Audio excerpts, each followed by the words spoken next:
Bonsoir et merci d'être avec nous pour le Club international de 28 minutes, des journalistes et un dessinateur, des regards venus d'ailleurs pour nous éclairer sur l'actualité de la semaine. Et on se penchera sur la situation à Gaza. La guerre, vous le savez, il fait toujours rage. La pression est maximale sur Israël. Faut-il faire de même avec le Hamas ?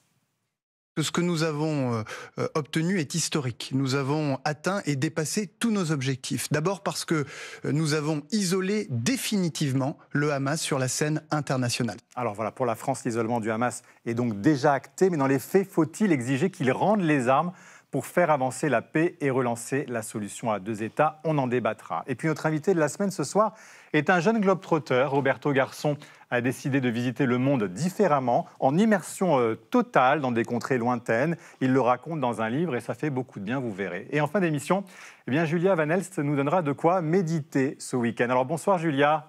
Bonsoir Benjamin. Sur quoi allons-nous cogiter ce week-end? Alors on va méditer sur une nouvelle application de rencontre pour les femmes où elles peuvent donner leurs avis sur les hommes qu'elles ont rencontrés. Ça fait fureur aux États-Unis. On a hâte de voir ça avec vous Julia, à tout à l'heure. Voilà, c'est parti pour le Club international de 28 minutes.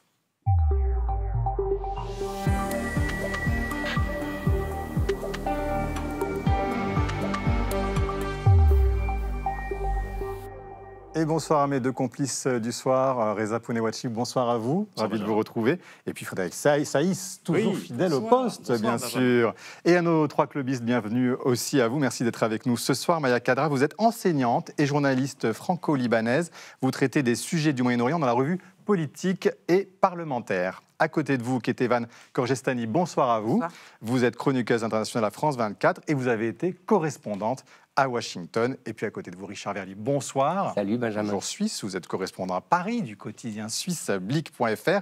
Et votre livre, Le bal des illusions, coécrit avec François d'Alençon, est paru aux éditions Grasset. Merci d'être avec nous. Et au pupitre, Pascal Gros. Bonsoir Pascal. Bonsoir. Dessinateur de presse, vous œuvrez notamment pour Marianne et l'Humanité. On vous retrouve tout à l'heure pour votre premier dessin. On commence justement avec la première actualité, Frédéric, de ce samedi, avec un tour de vis sur la sécurité sociale annoncé par le gouvernement. Est-ce que c'est la fin d'une exception française? Nous devons responsabiliser les patients. Voici les mots qu'a utilisé François Bayrou quand il a annoncé son plan d'économie sur la sécurité sociale. Ce plan prévoit un moins bon remboursement des médicaments, à la hausse des franchises médicales, mais aussi une chasse aux arrêts maladie injustifiés. Le gouvernement envisage même de faire payer aux entreprises les 7 premiers jours de congé maladie. Jusqu'ici, c'était seulement 3. Alors évidemment, ce projet suscite de fortes oppositions chez les patients, chez les médecins, chez les syndicats et même chez les entreprises. Mais tout cela, évidemment, au nom de la lutte contre les déficits abyssaux, comme on le sait. Richard Verly, on célèbre cette année les 80 ans de la sécurité sociale en France. Pour vous, est-ce qu'on est en train, peu à peu,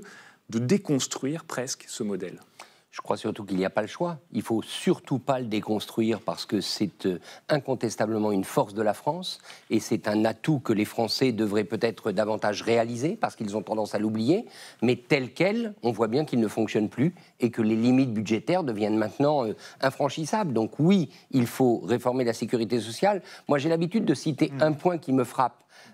Vous allez à l'hôpital en France, ça nous est tous arrivé, vous en sortez, vous ne savez pas combien ça a coûté. Je dis simplement le chiffre. J'ai vu d'ailleurs que le ministre de la Santé réfléchit à indiquer... Mais pourtant, en Suisse, c'est le cas, on a une facture à la fin quand on sort d'hospitalisation pour savoir combien ça a coûté? On n'a que des factures. Mais c'est vous qui les payez ou c'est l'État? Non, c'est votre assurance privée. Ah, c'est l'assurance privée. Le système suisse est calé sur le système américain. C'est un système d'assurance maladie privée. Chacun est assuré. L'entreprise en paye éventuellement une partie. Et je peux vous dire qu'avant de rentrer, on vous demande la carte de crédit et que vous ne sortez pas sans l'avoir redonnée. Oui. Eh ben, il y a une personnalité qui est d'accord avec vous. On va l'entendre tout de suite. C'est le ministre de la Santé, Yannick Yoder. Pour lui, effectivement, on ne sait pas ce que coûtent les soins en France. Vous sortez de la pharmacie, vous ne savez absolument pas combien a coûté les médicaments que vous avez pris. Vous sortez d'une hospitalisation, vous ne savez pas combien ça a coûté. Et je pense qu'il faut faire une différence entre dire la santé n'a pas de prix, mais elle a quand même un coût. Et c'est normal aussi que tout le monde se rende compte que tout ça n'est pas gratuit. Ketevan Korgestani, est-ce que c'est vrai? Est-ce qu'on n'a pas en France le sentiment de ce que ça coûte vraiment? Et est-ce que c'est si grave? Je pense que c'est grave, et là je rejoins Richard, dans le sens où si on ne fait pas quelque chose, alors est-ce que les solutions proposées par le gouvernement sont les bonnes? Ça, je n'en sais rien, mais en revanche, si on ne se pose pas la question, ce système que nous honorons tous et que nous trouvons, quand on compare à d'autres pays comme les États-Unis ou la Suisse, je peux vous dire que quand je suis rentrée des États-Unis, j'étais bien contente de retrouver ma bonne vieille sécurité sociale française. La carte vitale. La carte vitale. Et c'est vrai que quand j'étais aux États-Unis, par exemple, je n'allais pas chez le médecin ou je n'achetais pas des médicaments aussi facilement qu'aujourd'hui, parce qu'aujourd'hui, je me dis, oui, une grande majorité est couverte, ça va pas me coûter beaucoup, alors qu'aux États-Unis, on se pose vraiment la question, est-ce que j'ai vraiment besoin d'aller à l'hôpital ou chez le médecin, ou est-ce que je peux peut-être trouver autre chose et voir si ça passe? Mais Maria Kadra, est-ce que c'est aux malades, aux patients de faire ces efforts-là, alors justement, ou est-ce que c'est aux mutuelles de prendre davantage en charge la santé des Français? Alors, ce qui a été relevé dans les différentes déclarations officielles, c'est qu'il y aurait peut-être des patients et des patientes qui profiteraient de cet état-providence du système de santé en France. Je note que François Bayrou lui-même, le Premier ministre, a dit qu'il y a 20% de Français qui sont en affection de longue durée contre 5% en Allemagne. Et il rappelle que les Français ne se portent pas moins bien que les Allemands. Donc là, il y a vraiment une certaine forme de brèche dans tout notre système. Et c'est vrai que notre système de santé en France, tout le monde nous l'envie, mais personne ne l'a copié. Oui, ça montre bien que il y a quelque chose qui est dysfonctionnel. Et à contrario, est-ce que ces nouvelles mesures ne vont pas pousser des patients à ne pas vouloir à renoncer à leurs soins finalement? Je crois quand même qu'on en est loin. Franchement, non. Vous êtes sûr? Parce que certains disent, voilà, le tiers payant, ça nous a aidé à accéder aux soins. Aujourd'hui, moi, retourner à la pharmacie et avancer mes soins, je n'ai pas les moyens. Je pense, je maintiens ce que j'ai dit, que quand même le système doit être révisé, que la participation financière des patients peut sans doute être accrue, à mon avis. Alors peut-être avec des modalités différentes selon vos revenus, mais globalement, la santé coûte, le ministre a raison, les patients doivent y participer. Par contre, les mutuelles quand même, je vous entends. Oui, mais sauf que ne vous faites pas d'illusions, Benjamin. Si les mutuelles payent davantage, elles vous prendront davantage de cotisations. Il ne faut pas rêver. À un moment donné, elles ne vont pas simplement payer, elles vont vouloir récupérer davantage d'argent. Kétévan Kojestani, en même temps, les Français payent des impôts. Ils disent, voilà, moi, je participe déjà au budget de la sécurité sociale parce que je paye des cotisations aussi salariales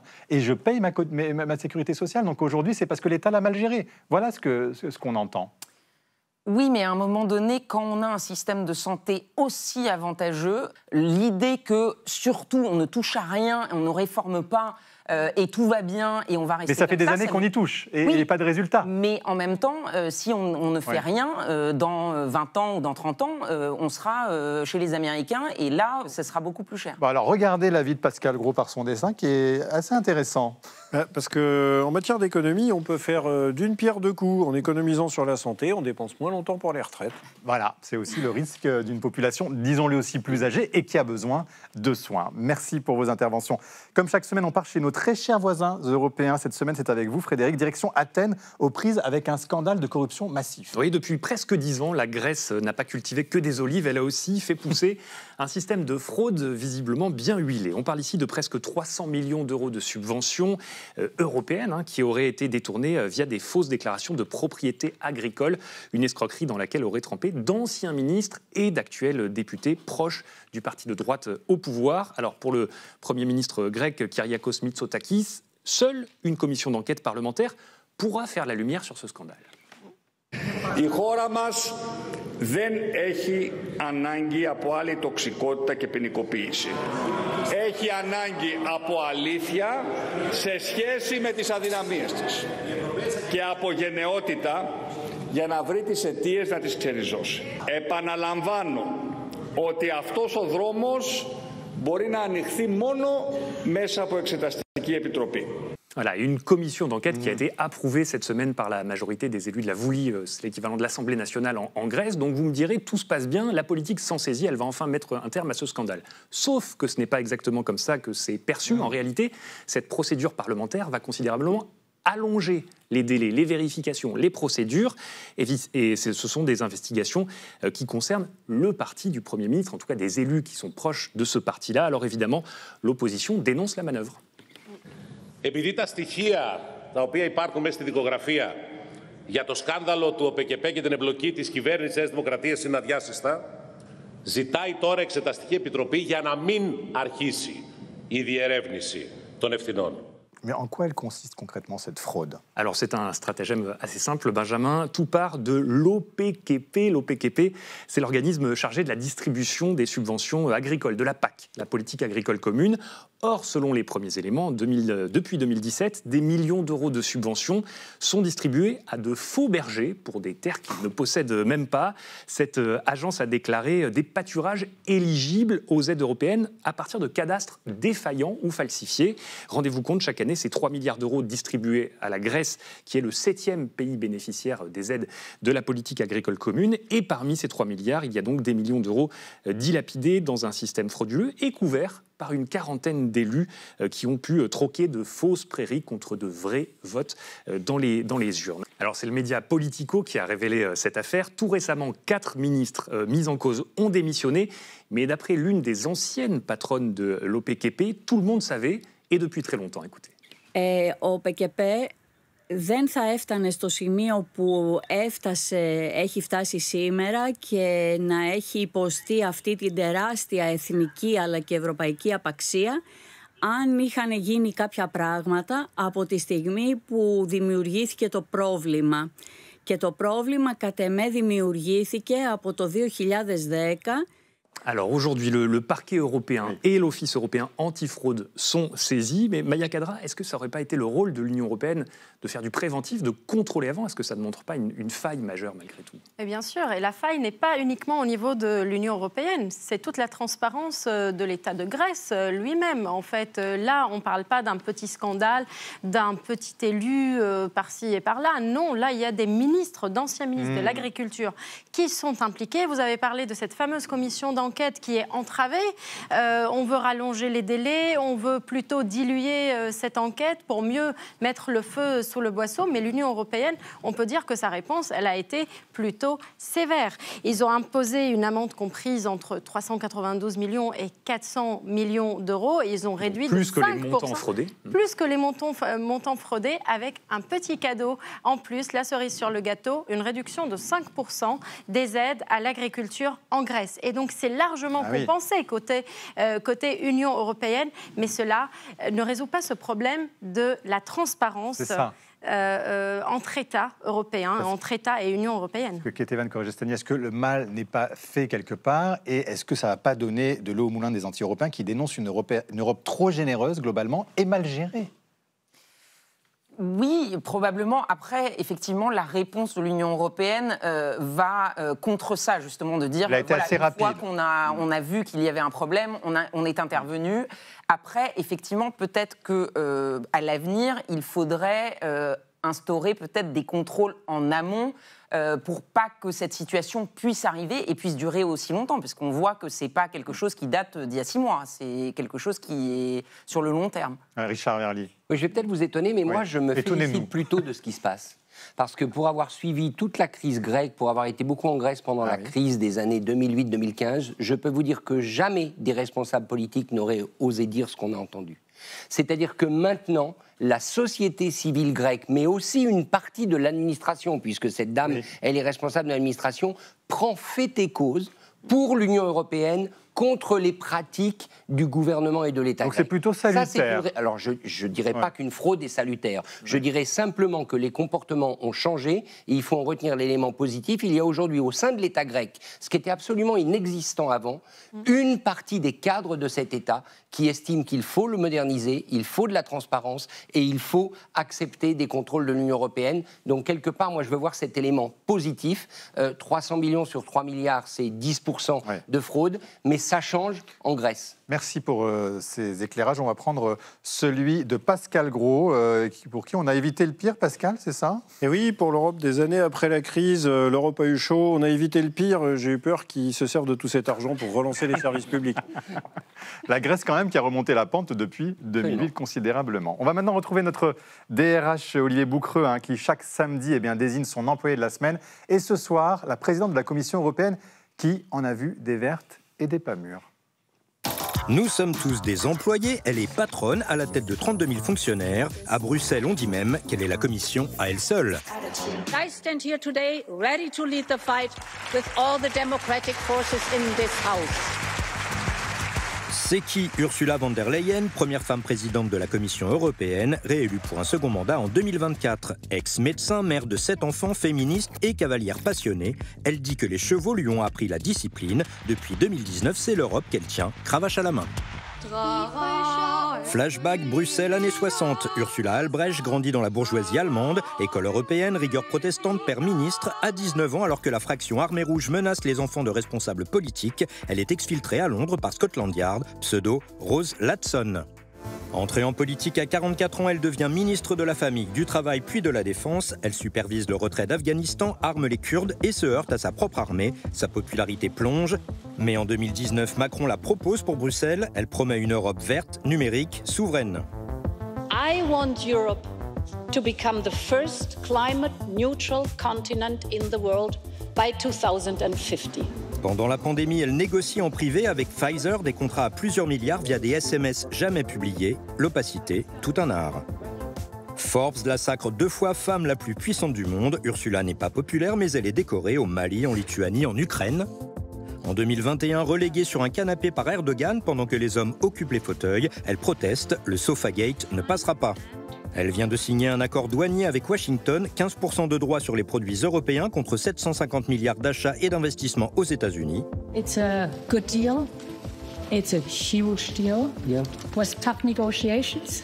I knew it at the beginning. Pour Orban, Trump l'a mangée au petit déjeuner. Elle est devenue coupable idéale, cible des critiques de chefs de gouvernement comme des eurosceptiques. Et finalement, pourquoi elle? Parce qu'on lui reproche à la fois de tenir tête à Trump et de lui brosser la mèche dans le sens du poil. Paradoxe quand tu nous tiens. Merci Olivier Boucreux. Ketevan Kourgestani, est-ce qu'elle n'est pas quand même vraiment la coupable idéale, comme disait Olivier Boucreux? Je pense qu'il y a un peu de ça, parce que quand on regarde le deal, ou plutôt l'ébauche d'un deal, en fait, ce qu'elle a fait, il me semble, c'est donner une sorte de victoire de relations publiques à Donald Trump, qui peut sortir de là en disant « Regardez, je leur ai imposé 15%. » Mais en fait, quand on regarde les détails, les 15%, d'abord, c'est plutôt un plafond. Et en fait, les détails de la négociation n'ont pas abouti du tout. Et il va peut-être y avoir des droits douaniers plus bas pour des produits différents. Donc, ça risque de ne pas être 15% pour tout. Deuxièmement, les investissements, par exemple, 600 milliards de dollars d'investissements. Ouais. La Commission n'a aucune autorité sur les pays ou les entreprises européennes pour leur imposer de faire un certain montant. Donc c'est un coup de bluff quelque part aussi de la Commission ? Un petit peu, parce qu'on voit quand même, pareil, sur les achats de l'énergie américaine, 750 milliards, c'est pareil. La Commission ne peut pas imposer unilatéralement de faire ça. Et sur les achats d'armement américains, c'est déjà le cas. Et deuxièmement, même la Commission derrière a dit oui, bon, ça c'est plutôt Donald Trump qui exprime ce qu'il a envie de voir, mais on n'est pas du tout, on n'en a pas vraiment parlé. Richard Verly, à Bruxelles, ça n'est un secret pour personne. Ursula von der Leyen, historiquement, est plutôt considérée comme pro-américaine. Est-ce qu'elle n'est pas restée bloquée à l'époque d'avant, quand les États-Unis étaient des alliés, ce qui n'est visiblement plus totalement le cas? Alors, moi, c'est ce que je pense. Je pense qu'elle a été rattrapée par son passé et par sa fibre atlantiste. Elle a passé toute sa carrière, au fond, à l'ombre des États-Unis. Et on peut le comprendre, en tant qu'Allemande, qui a grandi après-guerre. Et je crois qu'elle a énormément de peine, quand même, à se débarrasser de cela. Et là, la polémique, elle porte effectivement moins sur le contenu exact de l'accord qu'on est en train de découvrir et qu'on découvrira encore plus d'ici au 7 août, puisque le nouveau délai, c'est le 7 août, que les mots qu'elle a employés. Ce n'était pas à la présidente de la Commission européenne de se féliciter devant Donald Trump que l'accord signé va permettre de rééquilibrer le commerce en faveur des États-Unis. Ce n'était pas son rôle. Ce qu'on entend, c'est qu'elle s'est comportée comme une présidente de l'Union européenne. Et en même temps, tout le monde dit mais il faut une voix pour l'Union européenne. Et quand il y a une voix, on dit c'est pas la bonne et on la remet en question. En tout cas, ce sont ses prérogatives de négocier un tel accord avec les États-Unis. Le problème ne se pose pas sur les prérogatives d'Ursula von der Leyen. Est-ce qu'elle a le droit ou pas? Elle avait le droit.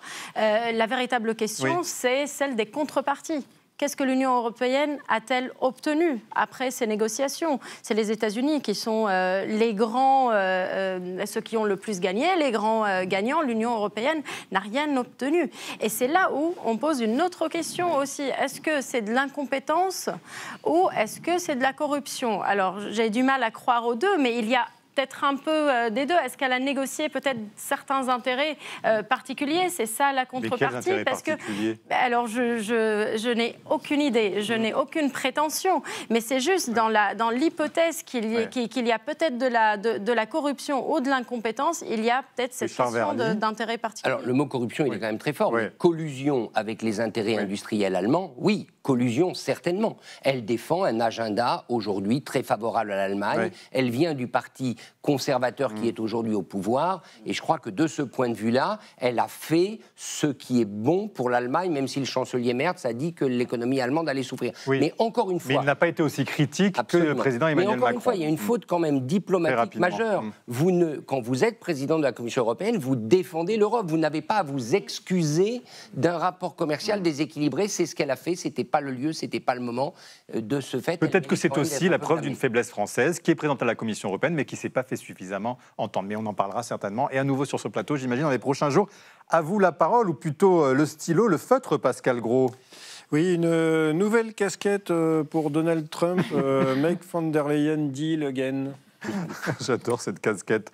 On lui enverra le dessin, bien évidemment. Merci Pascal. Frédéric, deuxième actualité de la semaine. Gaza, la guerre se poursuit. Pression maximale sur Israël, mais quid du Hamas? Oui, c'est vrai que la pression s'est accentuée malgré tout d'un cran sur le mouvement islamiste cette semaine, avec 17 États arabes qui ont appelé le Hamas à rendre les armes. Cela en marge d'une conférence de l'ONU sur le Proche-Orient, conférence co-organisée par le chef de la diplomatie française, Jean-Noël Barrot, et par son homologue saoudien. Des engagements historiques seront pris de la part de l'Arabie saoudite et des pays arabes et musulmans qui, pour la première fois, vont condamner les actes terroristes du 7 octobre, appeler au désarmement du Hamas. The Kingdom of Saudi Arabia and all our partners are committed to turn this international consensus to a tangible reality. It is time to end this conflict. Alors, le Hamas, appelé par des pays arabes à rendre les armes, mais aussi à transférer le pouvoir vers une nouvelle gouvernance au sein de Gaza. La diplomatie française y voit un tournant historique, une déclaration historique. Maya Kadra, ça peut être, selon vous, un point de bascule sur ce qui se passe à Gaza? En tout cas, le président français et la France ont instauré une certaine forme de dynamique en appelant à reconnaître l'État de Palestine. Cette dynamique, elle a influencé d'autres pays. On a bien vu que le largage des aides humanitaires, ce n'est pas uniquement la France qui y a participé, mais l'Allemagne et la Grande-Bretagne aussi, des pays qui ont été réticents face à cette déclaration. Donc il y a une dynamique. C'est une dynamique qui est accompagnée aussi par la Ligue des pays arabes et à leur tête l'Arabie saoudite. Mais c'est historique. C'est historique, c'est vrai, parce que ça a eu lieu dans un lieu tellement emblématique, l'ONU, quand même. Mais je rappelle que la Ligue arabe, ce n'est pas la première fois qu'elle parle de la solution à deux États, ce n'est pas la première fois qu'elle parle de la nécessité de la paix et de la nécessité aussi de désarmer toute milice palestinienne. Je reviens au congrès sur la paix qui a été organisé à Beyrouth. C'était le sommet de Beyrouth pour la paix en 2002, sous la houlette donc, de l'État libanais et de l'Arabie saoudite aussi, où on a rappelé la nécessité de désarmer les factions, les milices palestiniennes et de prôner la solution à deux États. Sauf que ça a été mis au point mort depuis parce que les pays arabes, leur voix ne porte pas et qu'il n'y avait pas une dynamique internationale. Et Ketevan Gorgestani, malgré tout, quand Jean-Noël Barrot dit « nous avons isolé définitivement le Hamas », est-ce qu'il ne s'avance pas un peu vite et est-ce que ça peut avoir des effets concrets une fois que cette déclaration a été prise sur un mouvement qui n'entend pas répondre aux appels internationaux? Mais je pense qu'il y a deux façons de le voir. Il y a isolé diplomatiquement, c'est-à-dire, oui, peut-être que c'est un point de bascule sur le soutien ou la sorte de protection qu'il y avait chez certains pays arabes par rapport au Hamas. Et il y a l'isolation, c'est-à-dire l'élimination du Hamas à Gaza. Ça, c'est deux choses totalement différentes. Et effectivement, on peut les isoler politiquement et passer l'autorité ou la gouvernance de Gaza à l'autorité palestinienne. Qui est en Cisjordanie. Qui est en Cisjordanie. L'existence du Hamas et l'isolation idéologique du Hamas, ça, malheureusement, je ne suis pas sûre que ce soit la communauté internationale qui puisse faire ça, puisque, certes, ils sont diminués militairement, mais leur présence et l'idéologie, elle est beaucoup plus difficile à couper. Richard Verly, Israël dit, voilà, vous nous mettez la pression sur nous, mais pas assez sur les belligérants, ceux qui ont déclenché cette guerre avec les massacres du 7 octobre. Alors, il y a un peu de vrai, quand même. C'est vrai que le Hamas, jusqu'à maintenant, à la fois, il a été pulvérisé militairement par Israël, même s'il reste présent, on le voit bien, on le voit lors des libérations d'otages, il reste présent, mais il a été considérablement décapité sur le plan militaire, et il faut maintenant, et de ce point de vue-là, je trouve que c'est une bonne nouvelle, il faut clairement que les pays arabes s'engagent à un avenir palestinien sans le Hamas. Alors, ils ont la puissance de le faire, la force de le faire. Ce qu'ils font politiquement maintenant, c'est la première étape. Ils prennent un engagement. Il va falloir le matérialiser sur le terrain. Il n'y a qu'une manière de le matérialiser. C'est une intervention militaire d'une manière ou d'une autre. Pas une intervention guerrière, mais une prise de contrôle de la bande de Gaza sous une forme ou sous une autre, pour que la bande de Gaza ne soit plus, en tout cas, la partie... Mais vous voulez dire d'une force de ces pays arabes? Je ne vois pas. Si vous voulez... Ce qui serait totalement nouveau. Si vous voulez éliminer le Hamas d'un futur palestinien, ce qui ne veut pas dire éliminer chaque combattant du Hamas, parce que ces gens peuvent aussi, à des moments donnés, se recycler dans des mouvements politiques, etc. Mais si vous voulez éradiquer le Hamas, il faut à un moment donné que les pays arabes participent physiquement à une prise de contrôle de la bande de Gaza. Je ne vois pas comment ce serait possible autrement. C'est intéressant. Maya Khadra, dans quelle mesure la population gazaoui s'oppose ou soutient justement le Hamas? Est-ce qu'on peut même le mesurer? Si on fait le tour de toutes les télés arabes, en fait, on voit bien qu'il y a une voix palestinienne qui s'oppose au Hamas et qui, malheureusement, elle n'est pas toujours traduite sur toutes les chaînes, peut-être internationales. Ce que je vois, moi, sur les chaînes arabes, c'est vraiment des mouvements de contestation de masse. Parce que non seulement le Hamas a entraîné la population gazaoui dans une guerre, mais aujourd'hui, en voulant toujours contrôler l'aide humanitaire, en étant bien protégé dans certains tunnels, même, vous diriez ? Et en confisquant l'aide humanitaire. D'ailleurs, c'est pour cela que les négociations sont au point mort, parce que c'est vraiment une demande du Hamas, c'est mettre la main sur les aides humanitaires. Leur bureau politique est au Qatar, il n'est même pas à Gaza. Le Qatar, qui est un pays plutôt en plein essor, où les dirigeants du Hamas, ou bien du bureau politique du Hamas, vivent dans une forme d'aisance. Ça a créé une certaine forme de colère dans la population gazaoui. Cette force d'interposition que suggère Richard Verly des Ligas, vous voyez un peu tiquer. Oui, je trouve que c'est très peu probable. Premièrement, parce qu'il n'y a pas les forces armées arabes qui peuvent vraiment le faire. Ce n'est pas les pays qui sont le plus connus pour leur surpuissance militaire.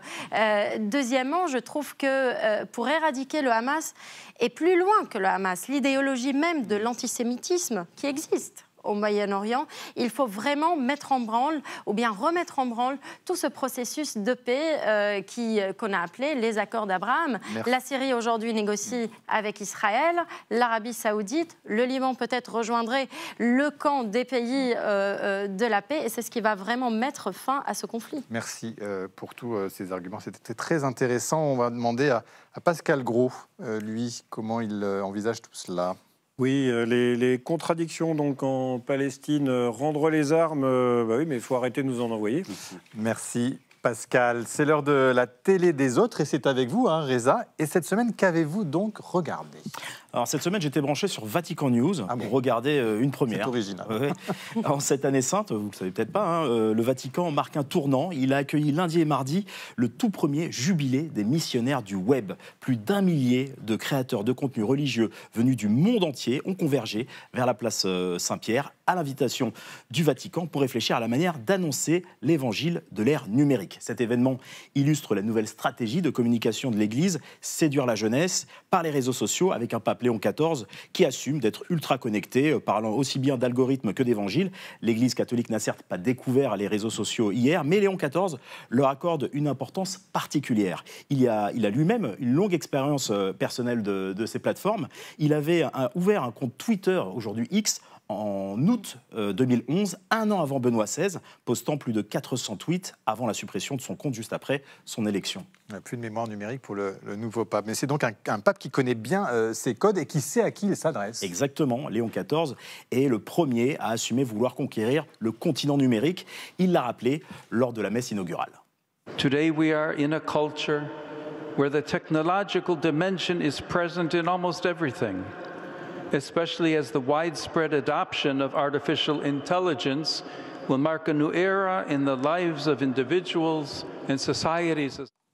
Alors environ 1100 missionnaires numériques ont participé à cette rencontre, bien moins que les centaines de milliers de jeunes qui assistent aux Journées mondiales de la jeunesse, les JMJ, ces immenses rassemblements catholiques où les jeunes du monde entier prient, chantent et rencontrent le pape. Mais ici, l'objectif est différent. Là où les JMJ restent avant tout un pèlerinage festif et spirituel, ce jubilé est pensé comme un laboratoire d'évangélisation numérique. Moins de foule, plus de contenu. Le rassemblement a des airs de festival avec des hymnes techno, des prêtres à la guitare sur scène, un public en transe. Le Vatican a clairement compris qu'en 2025, on évangélise avec des formats courts et des punchlines dignes de TikTok. Et alors, parmi ces missionnaires 2.0, certains vous ont particulièrement marqué. Oui, j'ai deux chouchous. Il y a Gisquia Valladares, religieuse espagnole surnommée la Monja Twittera, la nonne Twitter, qui fédère quand même plus de 780 000 abonnés sur TikTok. Et mon préféré, c'est Giuseppe Fusari, un prêtre tatoué et bodybuilder, qui se sert de son image pour diffuser la bonne parole en ligne. Ascoltiamo migliaia di parole ogni giorno, leggiamo migliaia di parole ogni giorno e la maggior parte ce le dimentichiamo. Gesù dice: il cielo e la terra passerà, ma le mie parole non passeranno. Ah oui, il va souvent à la salle. Hein. Ouais, et à l'église aussi apparemment.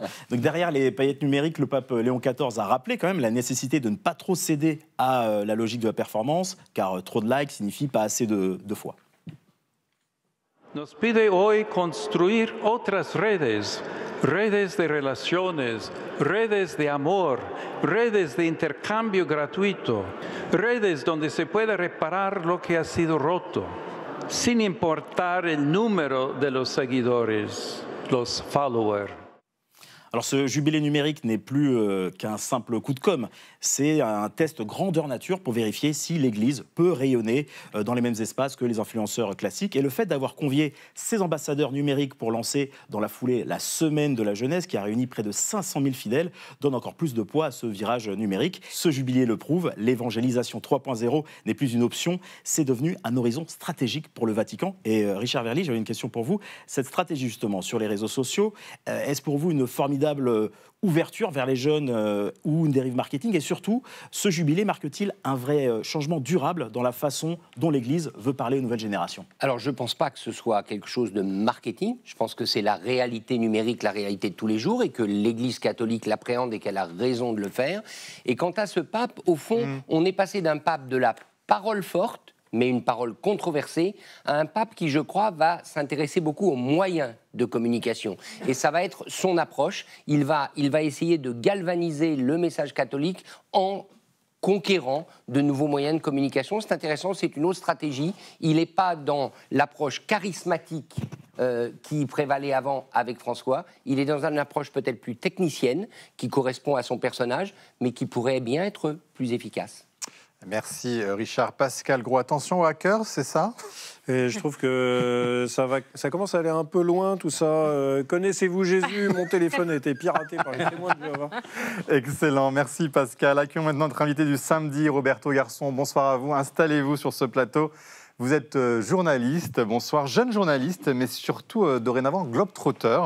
Vous avez décidé de laisser votre travail de côté pour parcourir le monde différemment, en immersion complète dans des communautés du bout du monde. Et vous en avez tiré un livre, le voici, Loin d'ici, en quête de liberté, aux éditions Partir pour, mais aussi une série sur les réseaux sociaux. Après, votre dernière destination, c'était en Mongolie. Ce sont des petites capsules d'une minute très, très intéressantes. Alors, dites-nous d'abord comment, du jour au lendemain, vous avez décidé de lâcher son boulot. Enfin, c'est pas donné à tout le monde. Comment ça s'est passé? Alors, c'est pas donné à tout le monde, mais c'était viscéral, honnêtement.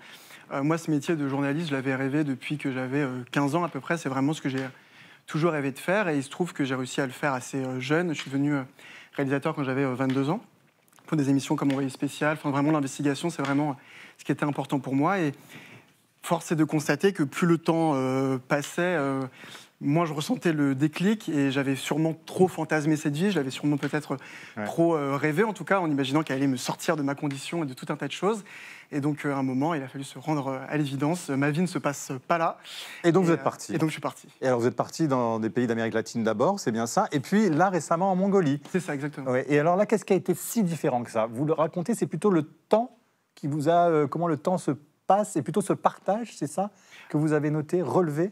c'est ça, je partais donc effectivement, moi, avec l'idée de me dire, bon, bah, forcément, le temps en Mongolie, il va passer plus lentement, surtout dans les steppes qu'on voit ici. Et en fait, on y voit aussi une autre forme d'aliénation aussi, un autre type de rythme, alors là, de la vodka, effectivement, mais qui malheureusement sert aussi à tuer ce temps-là.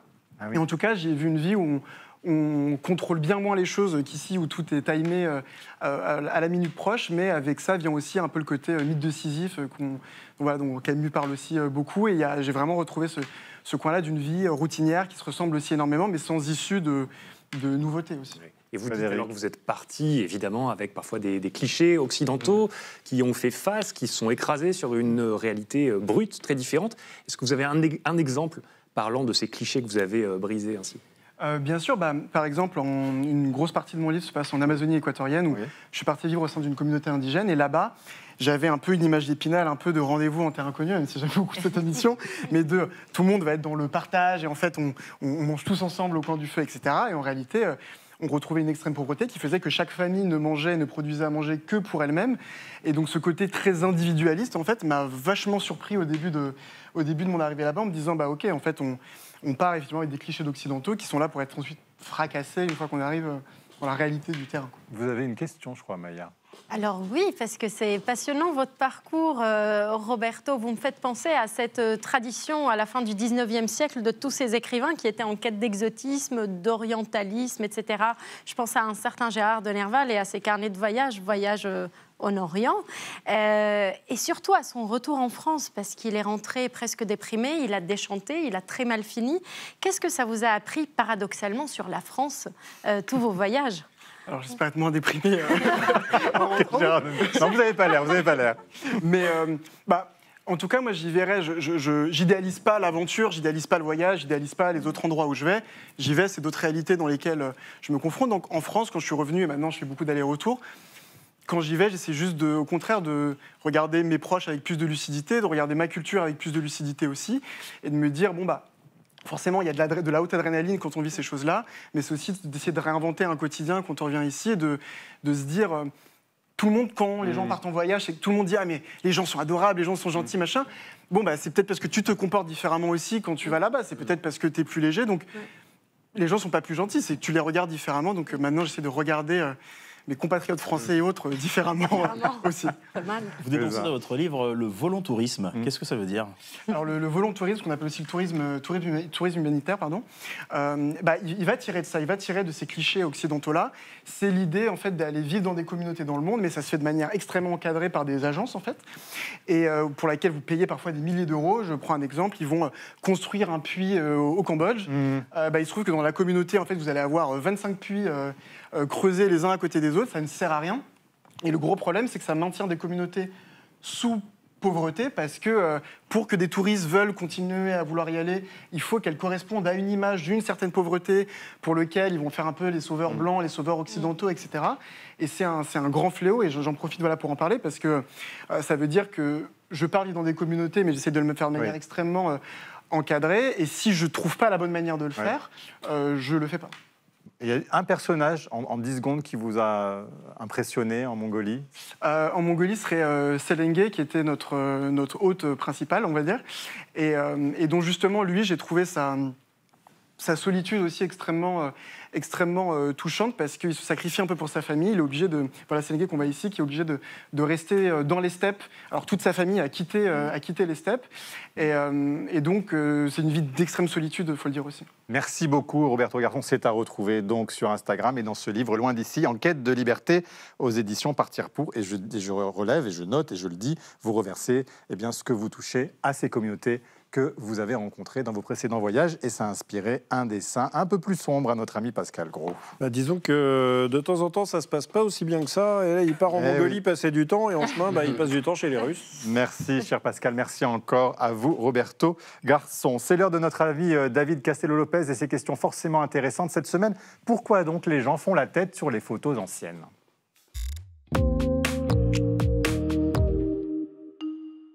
Pourquoi les gens font la tête sur les photos anciennes ? Le 19e siècle, c'était une époque super. On a inventé la locomotive, le braille, le télégraphe, l'épingle à nourrice, le lave-linge, le barbelé, la voiture, la dynamite, mais surtout, on a inventé la photographie. Au début, on photographiait des choses, et puis on a commencé à photographier des gens, et une chose saute aux yeux sur presque tous les gens photographiés à cette époque. Ils font la gueule, la gueule, la gueule, la gueule, la gueule, la gueule, la gueule. Mais alors, pourquoi font-ils la gueule? Eh bien, nous allons voir. Intéressant. Bon, il faut déjà savoir qu'au tout début de la photographie, les temps d'exposition pour les photos étaient de plusieurs minutes, pendant lesquelles il ne fallait pas du tout bouger. Or, garder un sourire figé pendant plusieurs minutes, c'est dur. Mais cette raison n'est pas suffisante, puisque dès le milieu du 19e siècle, les temps de pause n'étaient plus que de quelques secondes. Non, la raison principale, c'est que ne pas sourire était un choix esthétique. Souvent, les gens n'allaient chez le photographe qu'une fois dans leur vie. C'était donc un moment solennel et sérieux.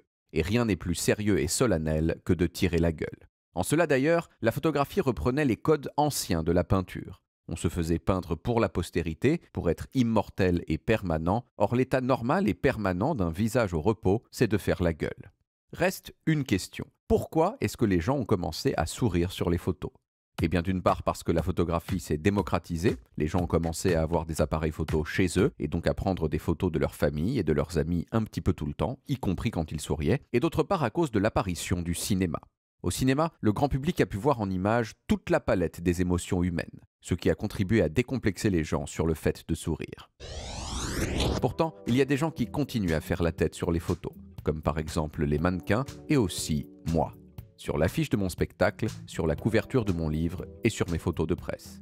Pourquoi? Eh bien parce que je sais que lorsque je fais la gueule, je suis beaucoup plus sexy. Merci beaucoup. Intéressant. Cher David, même quand vous faites la gueule, on vous aime. Merci David Castello-Lopez. Et pour terminer, on va méditer avec vous, Julia. Rebonsoir. Bonsoir. Et ce soir, une appli de rencontre un peu particulière et qui fait jaser. Racontez-nous. Oui. Alors, si vous êtes une femme, que vous avez envie de rencontrer le prince charmant, mais que vous avez peur de tomber sur un goujat, l'application Ti est faite pour vous. Ti, T-E-A, c'est une expression en anglais qui signifie potin. En fait, sur cette application, les utilisatrices écrivent un avis sur les hommes avec qui elles sont sorties. Look at this. Catfish alert, we matched on Hinge and he never asked me out. He was using an Instagram influencer's pictures. Oh my God! Voilà tous ces avis. Les autres femmes peuvent les lire. Donc, si vous êtes un homme et que vous avez, par exemple, l'habitude de ghoster, c'est-à-dire de disparaître soudainement, méfiance, vous pourrez vous faire dénoncer.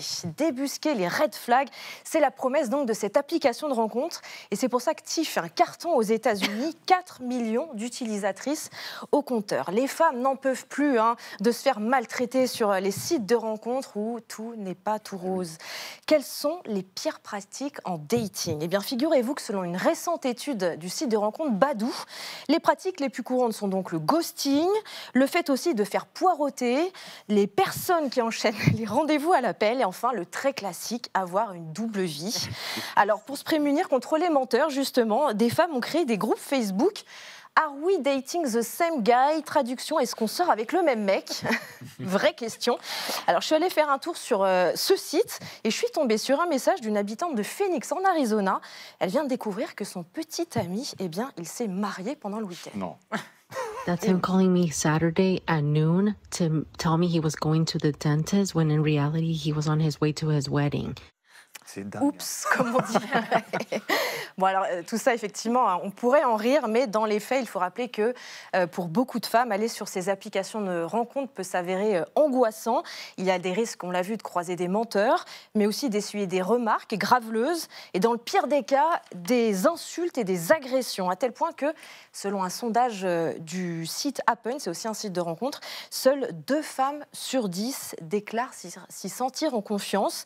Et quand vient le moment de la rencontre, 47% des femmes partagent leur localisation en direct avec un proche, ce qui explique donc le succès fulgurant de cette application. Oui, qui promet de sécuriser en quelque sorte le mode de la rencontre en ligne. Mais alors, il y a eu des dérives, c'est ça, notamment une vengeance masculiniste? Tout à fait. Alors déjà, il y a une sorte de course malsaine qui est enclenchée entre les deux sexes, puisque les hommes ont décidé de contre-attaquer, Benjamin. Ils ont lancé une application de rencontre où cette fois, ce sont les femmes qui sont notées.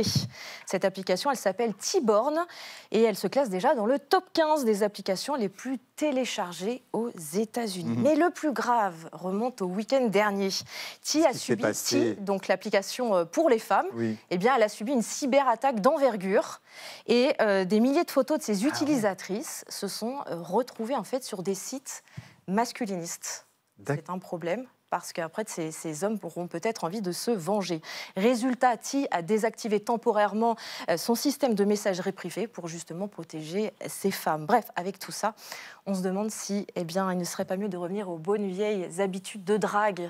Quelles sont-elles, ces bonnes vieilles habitudes? Moi, j'ai ma petite idée. Un petit verre dans un bar, un échange de regards avec un bel inconnu, et peut-être que le tour sera joué. On peut toujours rêver, chère Julia. Merci à vous. Et vous, alors, Pascal Gros, des dérives, dites-vous, mais lesquelles? Oui, les dérives de l'application Ti. J'ai reçu une alerte, ne vous approchez pas de lui. Oui, mais c'est ma mère. Merci, cher Pascal. Merci à vous, chers amis, sur ce plateau. Merci aux équipes qui préparent et réalisent cette émission. Merci à vous, bien sûr, de nous avoir suivis. Lundi à 20h05, vous retrouvez notre forçat de l'été, Jean-Mathieu Pernin, et on se quitte en musique avec un clin d'œil aux photos évoquées juste avant par David Castello-Lopez, Barbara, si la photo est bonne. À la semaine prochaine. Tchuss. Si la photo est bonne, juste en deuxième colonne, il y a le voyou du jour qui a une petite gueule.